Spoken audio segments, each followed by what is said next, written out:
Hi, I hope you're good. Today we are looking at some tips on how to improve your forward fold.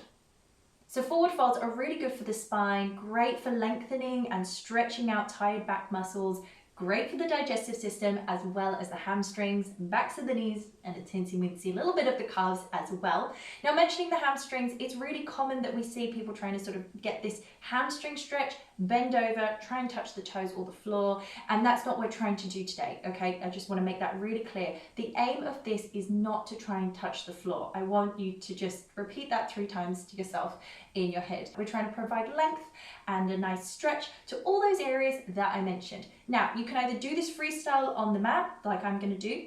You can also use a couple of yoga blocks, but if you don't have those, then you can also use like a chair or a coffee table. As long as it's something sturdy, it's not going to swivel around and stuff, then we're all good to go. All right, so whenever you're ready, I think it's best that you watch first and then apply the tips and see which ones work best for you. I'll see you on the mat. Tip number 1 is take the feet hip distance apart, make sure the toes are facing forwards and your feet are emulating a number 11 position. Let the neck hang down nice and heavy, so you want your gaze point to be kind of through and beyond the legs there.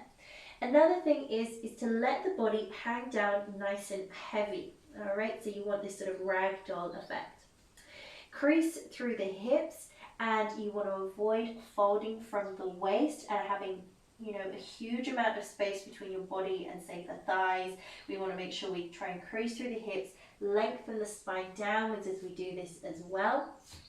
You can also hold on to the arms instead. So you've got opposite arm to opposite elbow, bend the knees slightly and then wriggle the body downwards towards the floor. So these areas of your spine and the backs of your legs can really try and relax into it. Another thing is you don't want to place lots of weight into the heels actually. You want to try and shift some of your weight forward so you're nice and even there and balanced with your weight distribution on the soles of the feet. Maybe close the eyes. Think about drawing navel to spine. And we want to make sure that we're breathing, relaxing the face and the jaw muscles as well. Moving on from that, you can always start to hold on to the backs of the legs and straighten out the legs when it feels right for you. I wouldn't kind of overly aim for pushing the backs of the knees backwards as well, especially in cases of hypermobility. And you want the legs to feel strong. If you're straightening out the legs, you want to feel like the kneecaps are lifting up into the thighs slightly, so there's that leg engagement too.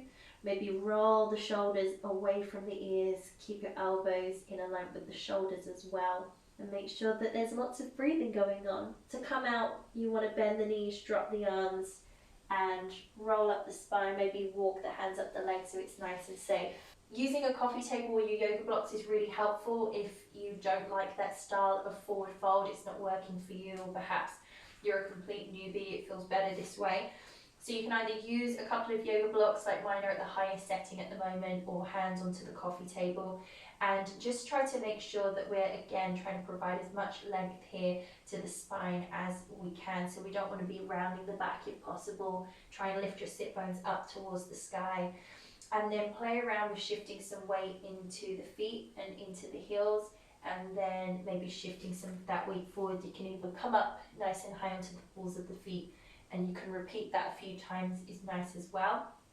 And in time, you might find that you can start to bend your elbows, and if it helps, bend the knees just a little bit, so that way you're not again overly pulling on the hamstrings or aggravating the knees.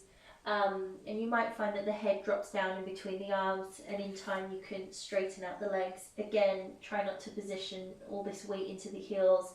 When you're holding the pose, try and make sure it's nice and even here on the soles of the feet. And then in the end, you might find that, oh, I don't need the blocks at all, that the body just hangs down nice and heavy like so.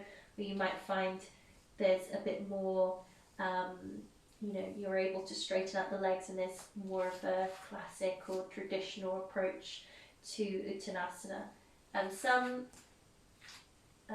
practitioners prefer the feet being together. However, you might find that it doesn't work well for you, and everyone's different, so it's worth playing around with kind of your footing. But if it's not working for you, feet together, you might find that it works better for your kinetic chain to have the feet hip distance apart.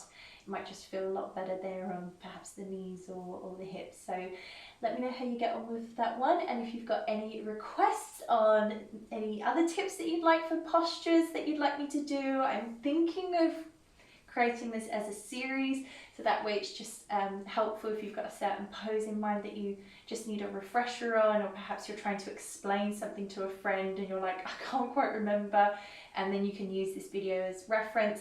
And I'll also be setting up some online courses, so that way, you know, if there's something where you want to progress and take a journey into yoga, learning yoga, and more about the postures or perhaps the sequences and flows, you can go and do that on my website. I'm working on it at the moment. It's a work in progress. You can subscribe to that so I can let you know when we're kind of all ready to go.